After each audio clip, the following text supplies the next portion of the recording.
Imagine this. A massive alien armada, stretching across the void like a metal storm, emerges from the darkness of space. Thousands of warships, each a floating fortress bristling with weapons, move in perfect unison, their engines burning with the glow of conquest. The enemy has come, not to negotiate, not to observe, but to annihilate. Their scouts have studied us, their strategists have dissected our defenses, and now they are here to deliver what they believe will be humanity's final battle. But Earth does not panic. There are no desperate evacuations, no surrender broadcasts, no terrified politicians begging for mercy. Instead, the response is unexpected. No grand fleet is mustered. No planetary defense stations are activated. Instead, humanity sends one ship, one, against an armada that could reduce entire worlds to ashes. The enemy laughs. To them, this is arrogance beyond reason. A single ship? Against their might? It is an insult, a joke, a final act of defiance from a doomed species. They do not know, cannot even begin to fathom, that this single ship is unlike anything they have ever encountered. And by the time they realize the truth, it will be far too late. Humanity is no stranger to war. Our history is drenched in it, shaped by it, sharpened by it. While the enemy has relied on sheer numbers and brute force, we have honed our skills through innovation, desperation, and the relentless pursuit of survival. The ship we have sent is the pinnacle of everything we have ever learned about warfare. It is not the largest, it is not the fastest, it is not even the most heavily armed, but it is the deadliest. As the alien fleet looms closer, our lone ship moves forward, utterly fearless. Its hull is dark, its systems silent, no transmissions, no hails. It glides through the void like a predator in the deep, waiting, watching. The enemy commanders hesitate for the first time. They expected resistance, pitiful, hopeless resistance. But this is something else entirely. Then, in an instant, the battlefield erupts.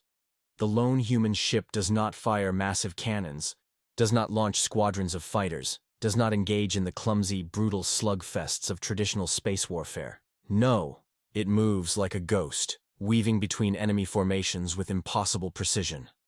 It bends light, vanishes from sensors, appears where it should not be. It is a phantom of destruction, striking without warning, tearing through ships like a surgeon. With a scalpel, the enemy panics. Their formations crumble. Their tactics, refined over centuries, are useless. Their weapons fire blindly into the void, hitting nothing. And then the fear sets in. This is no ordinary warship. This is a hunter, a predator engineered for absolute lethality. This is humanity's answer to those who would seek to dominate us. And as the battle unfolds, one thing becomes terrifyingly clear. The enemy did not bring a fleet to conquer. They brought a fleet to be annihilated. The enemy fleet was vast, over 10,000 warships, each the pride of an empire that had never known defeat. Their civilizations had expanded through sheer force, crushing lesser species with overwhelming numbers and raw firepower. Their doctrine was simple: swarm, destroy, and move on. No opponent had ever survived their initial onslaught, but humanity was different. The lone human ship was not designed to fight conventionally. It did not carry a battalion of soldiers, nor did it rely on cumbersome formations or brute force tactics. It was built with one purpose: to make wars obsolete, to ensure that when enemies looked upon Earth, they saw not a prize, but a graveyard waiting to be filled. At first, the enemy fleet barely reacted when the human ship entered their ranks. It was so small in comparison, so insignificant. Their commanders dismissed it as a final act of desperation. A diplomatic vessel, perhaps, coming to beg for mercy. They let it drift closer, arrogant in their assumed victory. That was their first mistake. Without warning, the human vessel accelerated, not gradually, not with the slow burn of thrusters adjusting trajectory, but instantly, like a bullet fired in the vacuum of space. One moment, it was a speck on their scanners. The next, it was inside their formation, too fast, too unpredictable to be locked by targeting systems. Their fleet's vast network of warships, so reliant on coordination, became their downfall. The First enemy battleship, a massive dreadnought designed to level continents from orbit, never saw what hit it. A ripple of energy shimmered along the human vessel's hull, and in the blink of an eye, the dreadnought was gone. Not destroyed in an explosion, not torn apart by missiles, just gone. Its mass erased, its existence undone in a way that defied the enemy's understanding of physics. Panic set in. Warships scrambled to adjust their formations, to lock onto the human vessel and retaliate. But their targeting systems flickered. Their radar lost track. Their weapons refused to fire. The lone ship was everywhere and nowhere at once, slipping through the gaps in their defenses like a phantom. And then, the second wave of destruction began. Their own ships started turning on each other. Weapons misfired. Targeting systems glitched. Navigational controls refused to respond. Frigates rammed into one another. Cruisers fired upon their own dreadnoughts. Entire sections of the fleet collapsed in chaos. The human vessel had done something no enemy had ever accomplished before. It had broken their minds. The alien commanders barked frantic orders, but their chain of command was crumbling. Reports flooded in. Ships were vanishing. Systems were shutting down. Entire crews were screaming before their signals cut to static. Some warships, unable to comprehend what was happening, turned and fled, attempting to warp out of the battle. But the moment they engaged their jump drives, they simply ceased to exist. This wasn't just a battle. This was psychological warfare at its finest. The lone human ship wasn't merely defeating the enemy. It was dismantling their reality. For centuries, the enemy had known only conquest. They had never lost, never tasted fear. But now, their soldiers whispered among themselves in languages never before spoken with terror. The word for ghost spread through their ranks. Some even abandoned their posts, choosing to eject into space rather than remain aboard their doomed vessels. And as the enemy fleet continued to collapse, a terrifying realization settled over their surviving officers. Humanity had not come to fight. Humanity had come to make a statement, and the message was clear. We are not prey. We are the end of empires.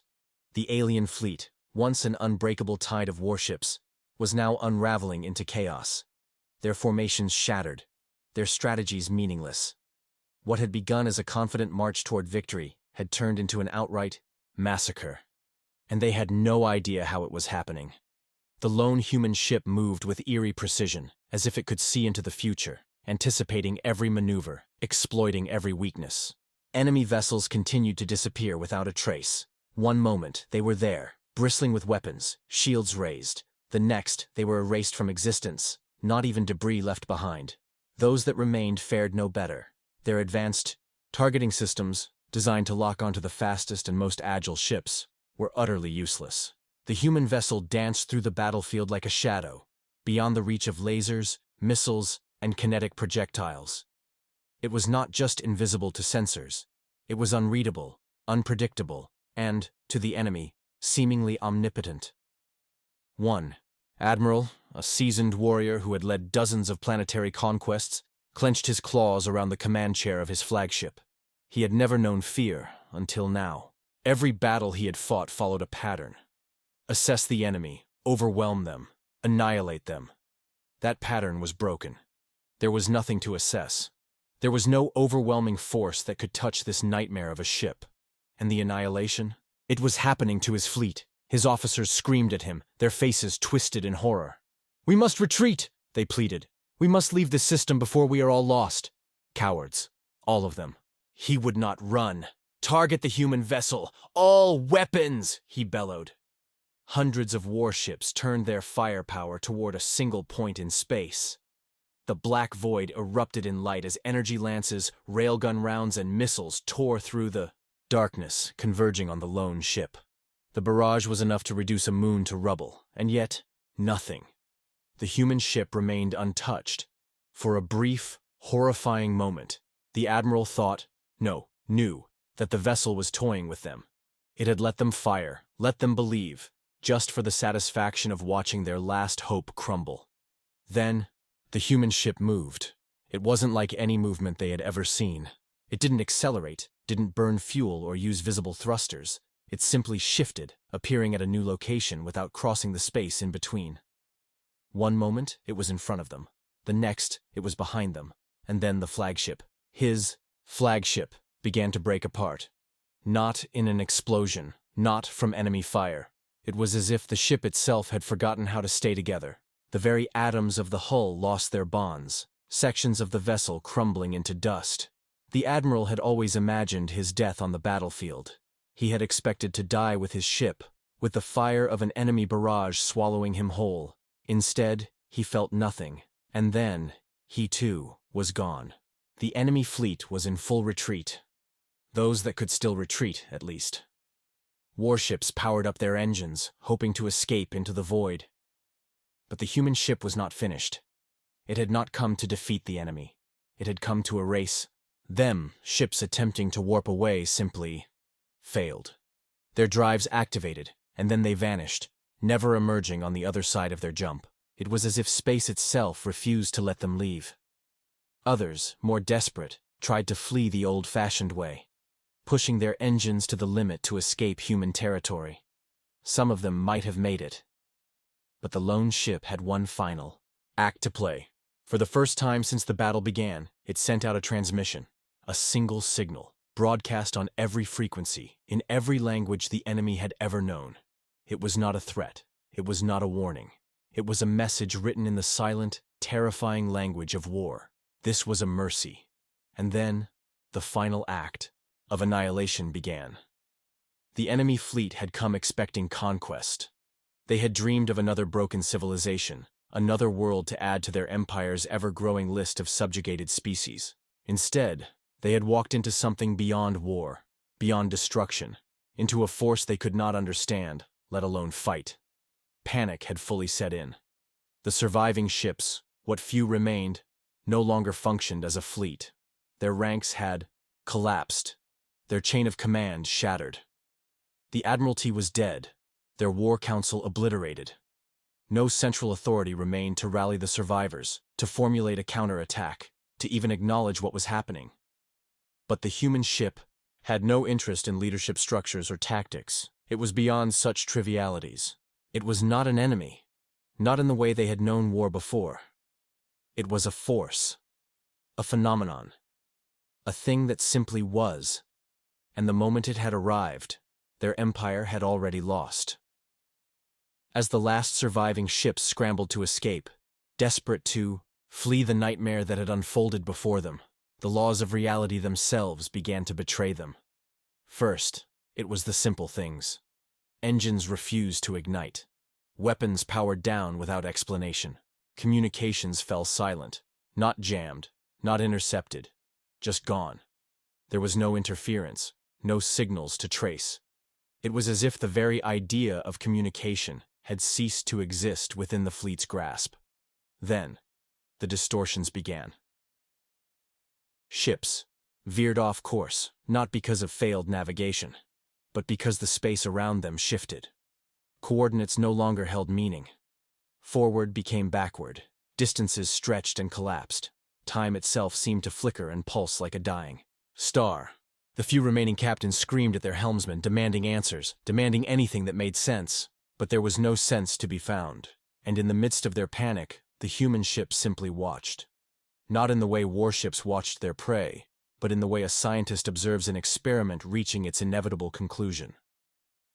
One battleship, massive and bristling with weapons, attempted a desperate maneuver, calculating that if it could just accelerate fast enough, if it could break free from whatever gravitational anomaly was occurring, it might have a chance. It engaged its engines, burning fuel at unsustainable levels, pushing its reactors to their absolute limits. And for a moment, it seemed to work. The ship surged forward, gaining speed, tearing through space, outrunning the battlefield. But then, it kept accelerating, past safe limits, past structural integrity thresholds. The crew screamed as their vessel continued to speed up, faster and faster, past any known maximum velocity. The universe around them blurred into an incomprehensible smear of light and distortion. They had wanted escape, but they had found something far worse. They had become unstuck. The ship never stopped. It just kept going, beyond their understanding, beyond the ability of physics to contain them.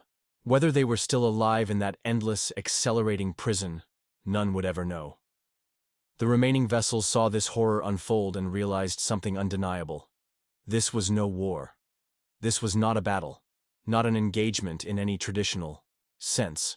It was a lesson. Humanity had not sent a fleet. They had not countered the enemy's overwhelming numbers with their own. They had sent one ship, and that ship had rewritten the rules of war itself. Some within the broken fleet abandoned their duty entirely. They had been trained to fight enemies with fleets, with armies, with planets to conquer and resources to claim. But how did one fight something that could make the very fabric of space turn against them? How did one wage war against a force that did not attack, did not defend, did not even acknowledge battle as a contest between equals? There was no answer.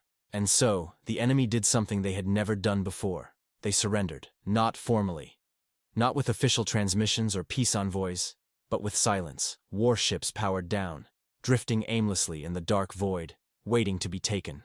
Crews abandoned their posts, cowering in the deepest sections of their vessels, whispering among themselves in hushed, terrified voices. Some even ejected into the vacuum, preferring death to whatever fate awaited those who remained. The battle was over, but the lesson was not yet finished. Because as the last remnants of the fleet fell into silence, the human ship, silent, still, and unknowable, did something it had not yet done. It sent another message, and this time, it was not a warning. It was a declaration, a statement that would ripple across the galaxy, from the farthest reaches of unknown space to the heart of the enemy's empire itself. We did not come to kill you. We did not come to conquer you.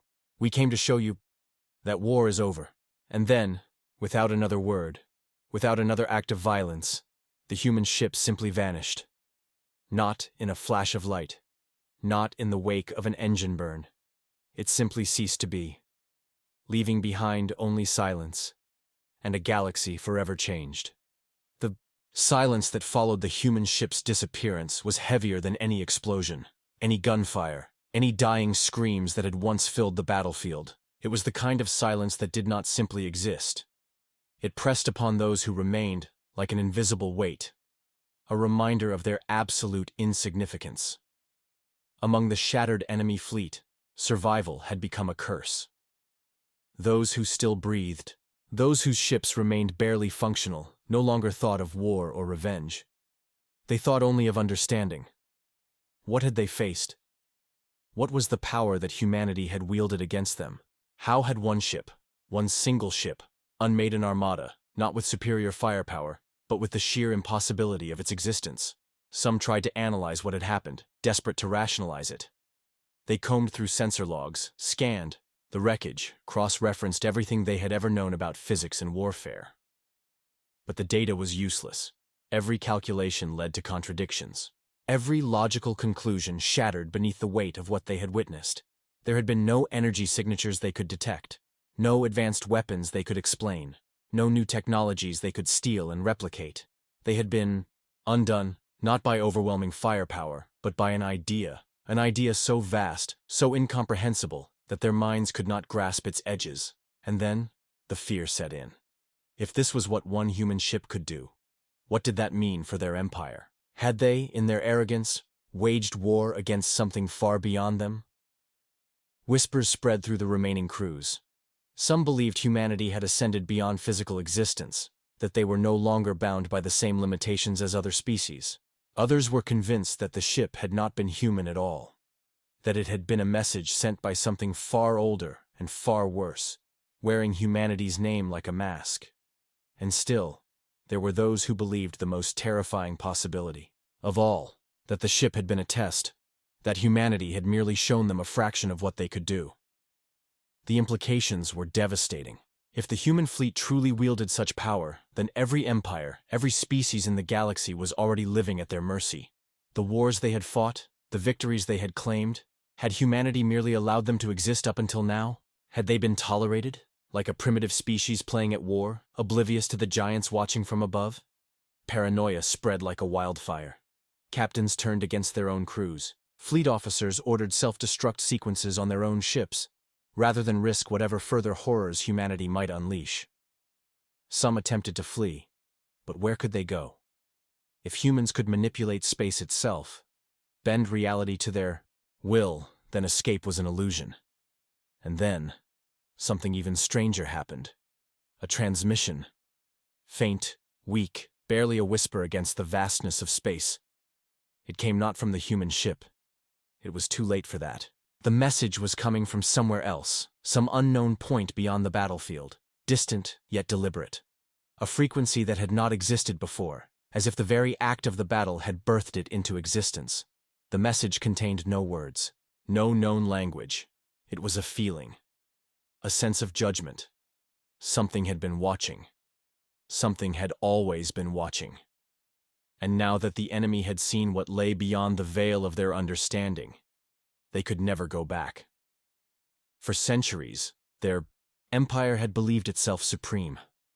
They had crushed species, toppled civilizations, rewritten history to paint themselves as the apex of all life. They had laughed at resistance, mocked those who thought to stand against them. But now they understood the truth. They had been nothing but children, playing with sticks and stones in the shadow of titans. And the worst part? The humans had not even been angry. They had not lashed out in hatred. They had not sought revenge for the millions of lives the enemy had taken before. They had simply corrected them, as if they were nothing more than a misguided species making a fundamental mistake. And that was more terrifying than any war, any weapon, any apocalyptic retaliation they could have imagined. Because if humanity was merciful, if they truly held the power to erase entire fleets but had chosen not to, then what happened to those who failed the lesson? What happened to those who refused to understand? A decision was made. One that would change the course of history. The remnants of the enemy fleet did not return home as warriors. They did not regroup to plan another attack. They returned as prophets of fear, and their message was simple. We fought the humans, we lost, and we are lucky to be alive. Word spread faster than any ship, any weapon, any army. It reached their homeworld. Their leaders, their colonies spread across the stars. The truth could not be hidden. The war they had so eagerly begun was already over. And yet, there was one thing they did not understand. If humanity had possessed such power all along, why had they waited? Why had they not struck first? What were they waiting for? The question would haunt them forever. And so, as the enemy empire stood on the precipice of collapse, facing the unimaginable reality that their entire civilization had been permitted to exist by the will of another, one final fear took root in the hearts of their leaders. What if the war hadn't been for them at all? What if humanity had not been sending them a message, but was sending one to something else, something bigger, something older, something still watching? And as they pondered this terrifying possibility, across the vast expanse of space, the human ship remained silent, waiting.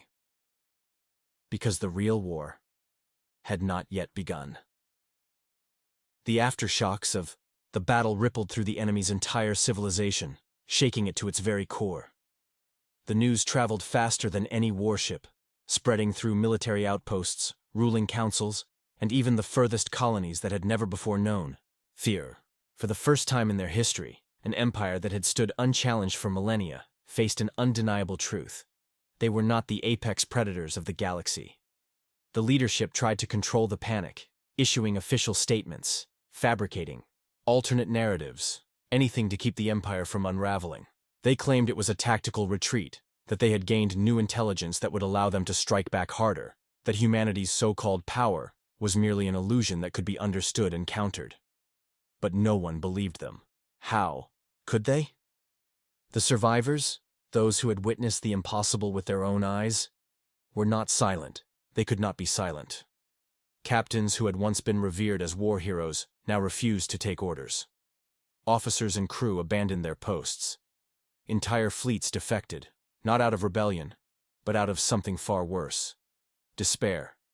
Because they knew no amount of strategy, no amount of technology, Nothing in their empire's arsenal could stand against what they had faced.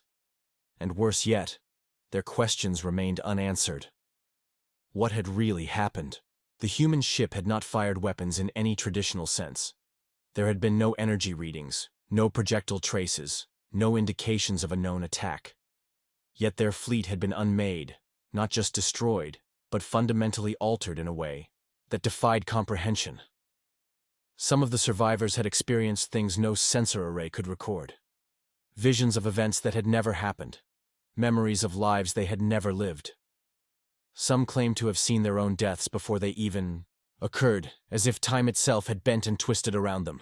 Others spoke of an overwhelming presence, something that had looked at them, not as enemies, not as individuals, but as insignificant calculations in a greater equation. The whispers of fear grew into something far more dangerous. Religious cults began to rise. Worshippers of humanity emerged among the enemy's own people, believing that the humans were not simply an advanced species, but something beyond mortal comprehension. These groups rejected their own rulers, proclaiming that war against humanity was blasphemy, that their survival was an act of divine mercy. Some went even further, believing that the battle had not been a defeat, but an initiation, that they had been chosen to witness something greater than themselves. The ruling councils had no idea how to react. How did one fight a war when their own citizens no longer wanted to fight? How did one rule an empire when their own people no longer feared them? The fractures spread, deep and irreversible. Civil unrest became open rebellion. Military strongholds turned into isolated, paranoid enclaves, commanders no longer trusting their own forces. The Empire's greatest fleets were no longer patrolling their borders, but orbiting their homeworld in a desperate attempt to protect themselves from an enemy that wasn't even attacking them. And all the while, humanity said nothing. No threats, no warnings, no demands for surrender. Nothing. They had simply vanished, retreating into the vastness of space, leaving behind only questions. This silence, this lack of response, was perhaps the most terrifying thing of all. If humans had wanted revenge, if they had wanted to erase their enemies from existence, they could have done so. Instead, they had chosen to act, and then simply leave. What did that mean? Had they forgiven the war? Had they decided the enemy was no longer worth their attention, or, worst of all, was this all part of something bigger? The paranoia reached its breaking point when a simple message was intercepted at the far edge of the galaxy. A message not meant for them. It was not in their language. It was not addressed to their empire. In fact, it did not seem to be directed at any known species at all. It was a signal, a beacon, pulsing from deep within human space, and it contained only one sentence. We are ready. The enemy's leadership descended into madness. Ready for what? Was the battle not an act of war, but a demonstration? Had humanity been proving something not to them, but to another force? The idea spread like wildfire, taking root in the minds of even the most rational leaders. What if humans had not been defending themselves at all? What if they had been testing their capabilities, preparing for something far greater than this? Petty war. What if, far beyond the edges of known space, something else had been watching? And worst of all, what if that was the real war? What if humanity had spent centuries holding back, waiting until the moment was right? And now, with their power demonstrated, with the enemy shattered and terrified, they were finally ready to reveal the truth. Panic consumed the Empire. Their war had lasted mere days, and yet the consequences would echo for centuries. The enemy had been so certain of their own supremacy, so sure of their invulnerability, only to learn that they had been nothing more than an afterthought. And so, in one final, desperate move, the highest leaders of the Empire made an unthinkable decision. They surrendered. Not just in war, not just in military defeat, but in everything. They disbanded their fleets, dismantled their war machines. They erased their own empire, dissolving it into independent, scattered worlds, each one free to determine its own fate. They swore never to challenge humanity again, not out of diplomacy, but out of pure, unrelenting terror. And still, humanity said nothing. No recognition of their surrender. No response to their pleas for peace. As if they had never cared at all. And perhaps that was the truth. Perhaps to humanity, this had never been a war. Perhaps the enemy had been nothing more than a minor distraction. Because somewhere, far beyond the shattered remnants of their once great empire, something else was waiting. And now, humanity was ready. The enemy empire was no more. Their once mighty fleets had been decommissioned, their military leaders resigned to a fate worse than death, irrelevance.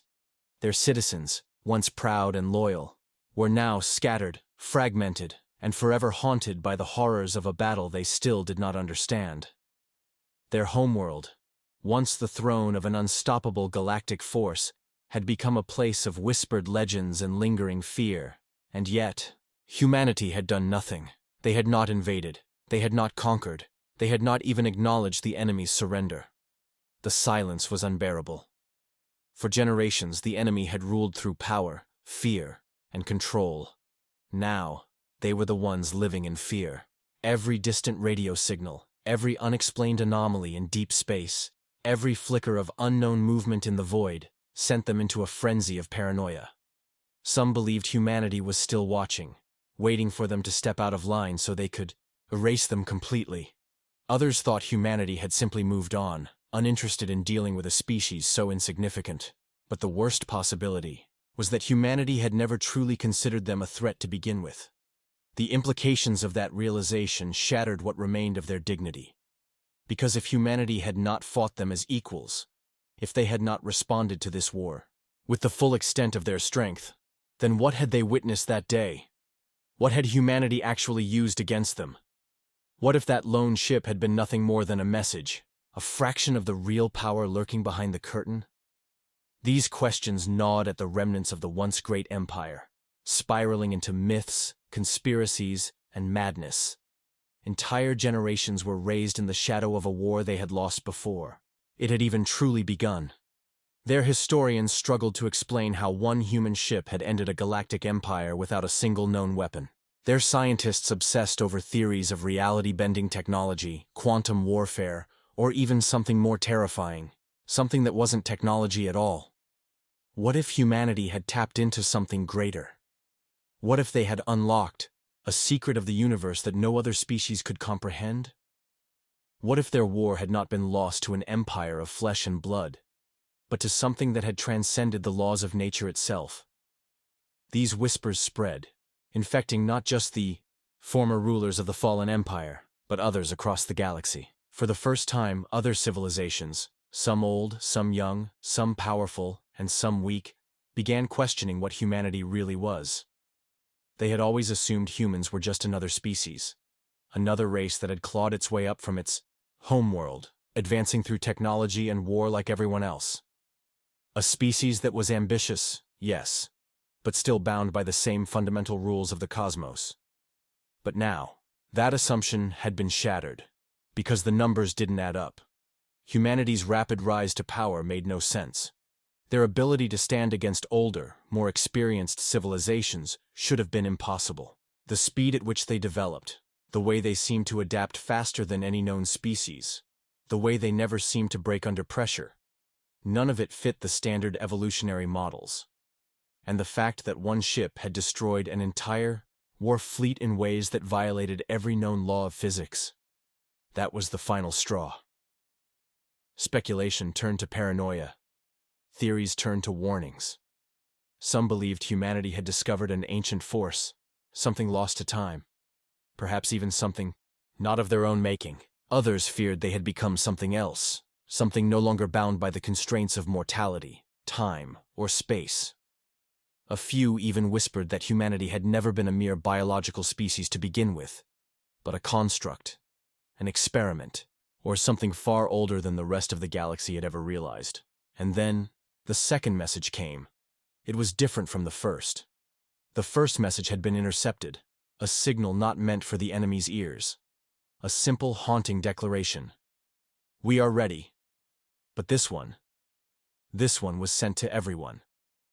Every known civilization, every empire, every federation, every independent colony and outpost across the void. And it wasn't just a simple transmission, it was a warning. The war is coming. Prepare. The message sent the galaxy into chaos. The war? What war? Had they not just seen what humanity was capable of? If that battle was not the war, then what could possibly be coming next? Who was humanity speaking to? Who were they warning, or, worse, who were they challenging? Panic spread across every government, every council, every ruling body that had ever seen itself as a dominant force in the galaxy. Fleets were mobilized, weapons were prepared, strategies were rewritten. Some species wanted to ally with humanity, believing that their only hope of survival was to stand beside them when the inevitable conflict arrived. Others saw this as an opportunity. If humanity was at war, then perhaps they could strike before it was too late. But no one knew what was coming, and that was the greatest fear of all. The enemy, once the most feared force in the known galaxy, had collapsed into obscurity. Their former power meant nothing now. Their entire existence had been rewritten by a single encounter. They had gone from conquerors to witnesses, and so, the remains of their leadership gathered one last time, not to fight, not to reclaim their lost empire, but to beg for an answer. They sent a message to humanity. A plea, a desperate request for clarity, for understanding, for anything that could help them comprehend the nightmare that had shattered their civilization. And for the first time since the battle, humanity responded. It was not a message of war. It was not a threat. It was not even an explanation. It was a question, a single, terrifying question. Did you really think we were alone? The meaning was clear. The war was not coming for them, had never been about them. Humanity had not spent centuries preparing for a battle against an empire that thought itself invincible. They had not wielded their power against the weak, nor had they revealed their true strength to those who were never meant to see it. No. Humanity's war had been set in motion long before this empire had ever taken to the stars, and the true enemy was still out there, somewhere beyond the galactic rim. Something ancient was stirring, and humanity, the species that had never lost a war, the species that had never been broken, had spent generations preparing for a battle so great that the rest of the galaxy had never even been considered a factor. Tachomo. Enemy had once believed they were the apex predators of the stars. Now they knew the truth. They had never been predators at all. They had been children playing in the dark. And humanity? Humanity was the fire that would keep the darkness at bay. For the first time in history, the rest of the galaxy truly understood. The war was not about them. It never had been. And when the final battle came, they could only hope that humanity still saw them as allies, and not as collateral damage.